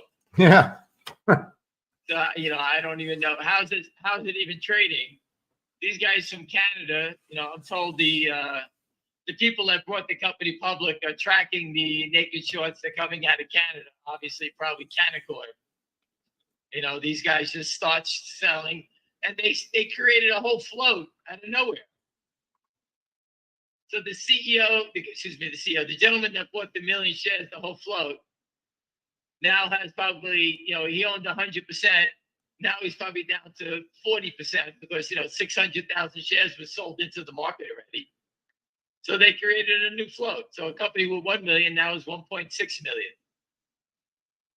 At this rate, the guy's going to own 2% of the company at this rate, the way they're selling it. Where did that stock close at, William? Which one? Tom, Eddie, Larry, Oscar. Who's Richard Lewis? Richard Lewis. Tom, Eddie, Larry, Oscar. Richard Lewis died. I don't know who it is. Did he really? You know who he is? Yeah, he's dead. Yes, he's a comedian. He's in Curb Your Enthusiasm, and wow. $8.94. $8.94 was the closing price on T. Yeah. You took Richard Lewis died. Yeah, Richard Lewis just died. My friend Rob told you about the time he met Richard Lewis in the Hollywood Hotel. Remember? Oh, yeah. He walked in and Richard Lewis thought he knew him. He called him over and wanted to talk with him. And my friend just started talking about Larry David. And they sat down with him. I forget the Beverly Wilshire. I can't remember the name of the hotel. And he had a whole conversation with him. Richard Lewis didn't even know. Apparently he had Parkinson's disease, which is what, Yeah, he didn't look well. that's what got my old man. Well, William, you gave me a great line yesterday. Father time, what? Father Time has never been Wait. defeated. Not, he's not. Is undefeated. Remains undefeated. That's Again, what Mitch everyone- McConnell said when he retired. This way, I just want everybody to understand. I naked short selling fight. It's a battle. I've been doing it for 24. I wasted my adult life chasing these idiots. And if you can't handle it, I got it. If you're comfortable with your position, go do something else. It's a tough fight. All right, I can't stop it, so I'm all in. I'm not stopping. But again, don't let it consume you. Life's too short. I try to tell you as a friend, be careful. And if you can't handle it, don't look at it. Don't get consumed in Twitter or stock tweets. Anyone that is writing and bashing their own investment is a short seller pretending to be a long. They do it all the time. Who would sit there and cheer for fraud? Would you cheer that your neighbor's daughter was raped? No. Or robbed or killed? No. So who would do this? It's someone that's going to benefit or is getting paid to have a company, the stock go down. That's it. And there's a lot of small plays here. Besides the bigger plays, all these small little thugs, they don't know how to make a living in the equity market. And I just showed you this morning by looking at PANW, reading the news, I knew that was a play. That's the difference between a professional and a buffoon. All right. People I know would all pick that out. These guys don't know anything but trying to bash a company and get you to sell. That's their only mission in life. So unless you can get up to the level and understand how to trade all different names, and you don't have to sit there to make $50 in a name. You can trade it, make $1, make a half $1. You own 1,000 shares, 2,000 shares, it's 500, 1,000 a day. And you move to the next name. You never have to know what a company does, who the CEO is, where they're going. You move along at a rap. I used to trade 30 names a week. I never knew anything about a company. I just knew the numbers. And that's how, and you play off the momentum of the swings. You learn how to catch the swings. Sell the rips, buy the dips. That's the game. I used to date have the any dips. Any questions, William? Or Can you investigate Ocugen? OCGN. OCGN. Okay, I get all Ocugen. look at OCGN. And William, you're supposed to tell me about the name of the Lynn Partners did another deal that murdered somebody else. Oh, I wrote it down here. I told you about it yesterday, but I wrote it down. I got to find it. Well, let's move on. I'll locate it. OCGN. I'm going to look at that. I think I remember that. Ocugen. remember It's that. a biotech company, I know that name from a long time ago. and they're heavily shorted, and Lion is somehow in it, and Mark is somehow. Anyway, the quote was, "Father Time remains undefeated." Do you have any other questions? I'm just looking. Family Dollar stores. I don't know. I'm looking. FDO, where is that? I don't know. I don't care. Looking for people were asking ZJYL, which you figured out, and they were asking about could TELO be bought out? Could the company be bought? It could be. I know they're having conversations with Amgen. That came down. Obviously, if someone knows someone who has 1 million shares, they know a lot of information, right? Does anyone put that together yet? Yeah, this gentleman is. I think anyone who wants to, think about it for a second. If we know someone owns the whole thing, this is pretty close communication, right? I'll leave it at that. And apparently there's talk of a class action suit on MMTLP, but I don't know anything about it. And MMTLP, I don't want to know anymore. Good luck. That could kill us. They got too many maniacs in there. They want to fight. They want to fight with each other. They're fighting over I don't know what, but good luck to them. I'm not fighting with other people. I'm fighting for us. That's it. You don't like what I say? Don't listen to me. I can kill us. Did Nancy Pelosi invest in Visa? I guess she did. I don't keep track of it. I just saw it in the I saw it in the video, and I saw that around, I think it was 460. I started talking about it because I saw that she did it. I had no idea what were they expecting. I don't follow the AI chips, but boy, that was someplace you made $2 million on options in 2 months, something like that. And then she rolls it into PANW. I don't know about you, but that's I don't know what the options are like, but anytime you see it get down with the market, it's probably worth a try. All right, because they're following her when she's doing it. So just pay attention to it. This is a dangerous question, and you don't have to answer it. But Dominic wants to know, March 15th is triple witching for options. Would you buy the $3 finger calls? I would buy the cheaper ones. I would buy the 350s and the 4s at a nickel and a dime. Because if it goes, it's not going to 3.5. It's going to 330 and a half. Yeah. You understand? I'd rather play cheaper calls for free. I mean a nickel or a dime.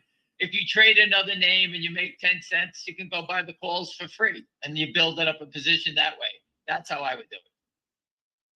I don't need to have the close to the money or in the money. Obviously, you can see these guys manipulate and they try to hold it down. But, when there's a big event coming, let's hope there is, they can't stop it then. That changes the game. When you change the game, then the game's over. I mean, that's when the things really rise. So why would I buy a $3 call, 350? I could buy 350 or 4 and say, okay, you know what?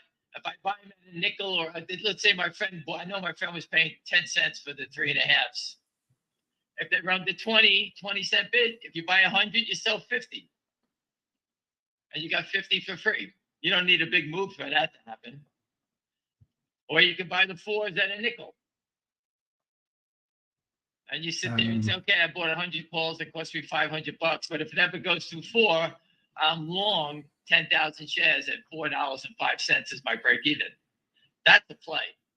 So if I knew NVIDIA was going to go to 800, when the stock was 460, I would have bought the 800, the 700s. You could have probably paid 50 cents for them. If you would have caught it right, ran $300, you'd make a fortune. Right. That's how I played the options. So I look for stocks that actually have the big move, that have potentially the big move, and I would play the options, the cheaper ones. Don't get me wrong, you're rolling the dice. It's like you go into the store to buy a lottery ticket. We all do it, right? I'm going to go buy $50. It's $1 billion the prize. We all run out there thinking we're going to win. I got That's what this is. I got $4 back on mine. If you have an edge, if you think you have an edge, and you think that something's coming, I think that something's coming in Finger Motion. I think the CEO gave us a heads up at the conference. It's in the video. He says he's looking forward to new transactions that are coming. They're quite excited about it. And they talk about the dividend. He didn't talk about the dividend. We know about the dividend. You forgot to ask about the dividend. Oh, But no, I didn't forget. I look at it as that's my edge. It's coming. And what's the other part of this? I know the idiots are short. I know they're short 1,730,000 of real borrowed shares. So that idiot has to cover. Plus the 210 million naked short. So we're up to 212 million shares. And that's what I'm looking at. So my edge is news, a dividend, and the big short position. And if it breaks, look out. And just remember what the CEO said in the conference. They only touched 5% of the telephone market already, right? Of the Chinese market. There's a lot of wiggle room there.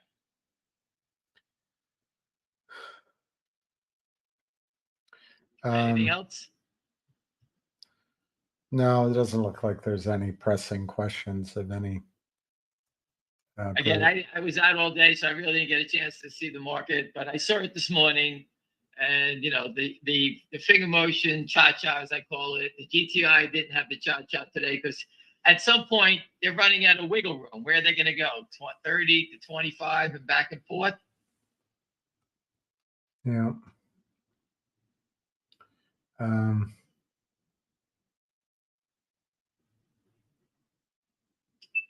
Good.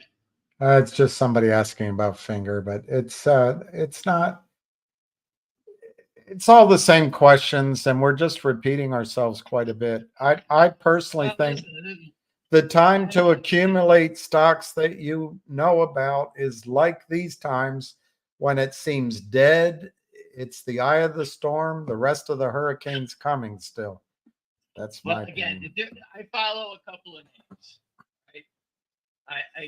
I look at all these stocks, but I would trade them, but I can't tell you to go buy PANW because I know Nancy Pelosi bought it. I know it's going to trade because every other idiot on the street's going to run and buy it because that's how they think. So I would take advantage of that hype. Right. I would have been out by the end of the day up $1. See you later. $6 and $7 a month. I would have said take a walk. I'll see you later. And then you'd take your mother to dinner and she'd say, "What do you do for a living?"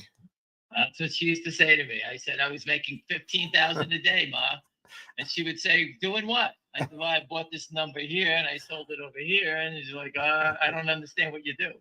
I said, "Well, my contribution to society is that we're going to go out to dinner and spend money tonight.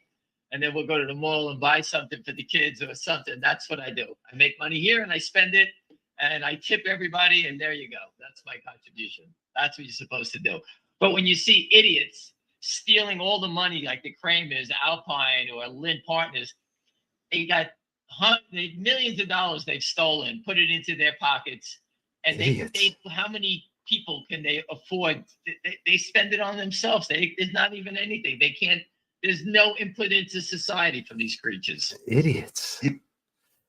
Yeah, the other thing is when you were doing the trading, the markets still were sources of capital for American businesses. Now, oh, listen, you can't. It's so ridiculous. Listen, I watch stocks, and I'll give you an example. Again, I don't own it, but I know I met the people. I met the people at the company. I was at a presentation, a high-level presentation, sophisticated people that build power plants, nuclear power plants. right, They're the ones that are behind Wolf. right. They paid off the toxic lenders. They've been paying off their debt. Bitcoin is screaming. It went from 17,000 to what? I think 60,000 today. I'm not even Yeah, sure. 60,000. And the stock is nowhere. Who keeps selling all the stock? Now, the people at the company aren't that sophisticated that they understood that Yorkville was doing it. And I told them what was going on. And one guy was from BlackRock Energy. One guy was the power plant designer, nuclear. I mean, these guys are sophisticated utility people. And here they are. They have something that when they mine a Bitcoin, they make a spread. If it costs them $2,000 in electric power to mine a Bitcoin that's worth 60, obviously just do the math. They make 58,000 a coin. So to me, MARA and Riot do the same thing, but their spread is different, way different. I think their break even is like 14 or 15,000 versus 2 or 3,000 for Wolf. So who's holding it down? It doesn't make any sense. If you own the stock, all they're doing is getting you to panic out or to give up. I had a guy sell it the other day. We bought it at, I think 70 cents. He wanted to hold on. I made him sell it out at 270. I said, this stock acts awful. It's under control of these criminals. That's right. That's right. And I said, take it and move along. I said, I just can't. I'm watching it for you, but I can't stand watching it anymore. And that's what the shorts want you to do. They want people like me to say, I can't stand watching it anymore. It makes no sense to have your money in that name. All right. It's 1 billion shares. I told you, was short that name, 1 billion. Why stop there? And they have it. They have it. Go to 2 billion. Why don't they let it go to $10 for a cent till it's down? It's unbelievable. They don't even let it go up. They don't let it up for air. It's like they're drowning people. Couldn't care less. That's what they're doing. And we have to sit here and watch it on a daily basis. So I look at it and say, okay, I have a company that has a float of 24 million shares, a short of 210 million. And you know what? I believe there's good things on the way. So why would I own Wolf that's not fighting back and just watching these guys manipulate their stock? So I said, move on. And I would say that to any other company, if the company's not doing something to helping expose the criminals and you're going to sit there and watch them do this all day, then shame on you.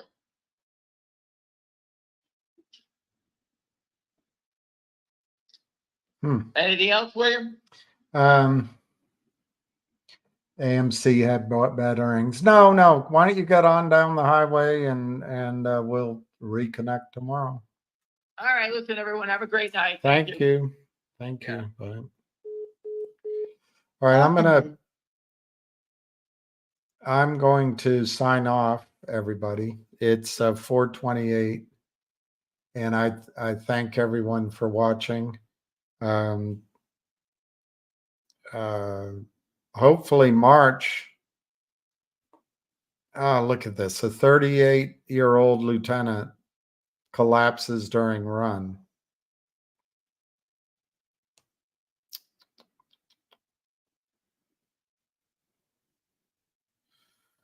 Oh, well. All right. So